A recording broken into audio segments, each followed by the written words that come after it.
Kuyovnakarliksiz to'y o'tkazayotgan yigitlar bular chumo bolalar emas. Ular aqlli yigitlar.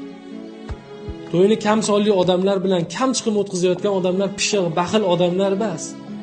Bular o'ta ham ziyrak, saxiy odamlar. To'y kunini bezagandan ko'ra, to'ydan keyingi hayotni bezaganni afzal ko'radi ular. Shuning uchun do'stlaringiz ustidan kulmang. Bu hammani kuyovnakarligiga borib dasturxonini oshini yeb, bizga kelganda qilib bermadi demang. Agar siz shu niyatda borgani uchun boraman, borganim uchun kelyapti degan niyatda agar siz oldi berdi qilayotgan bo'lsangiz, unda siz birovlarning janozasiga ham bormang.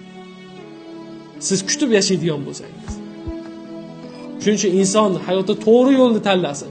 Bir kunlik orzu havasi deb butun umrli orzu havasidan kechib olmasin. Necha kishi qarz bo'lib ketyapti, katta to'y qilaman. Necha kishi boshi berk ko'chaga kirib qolyapti.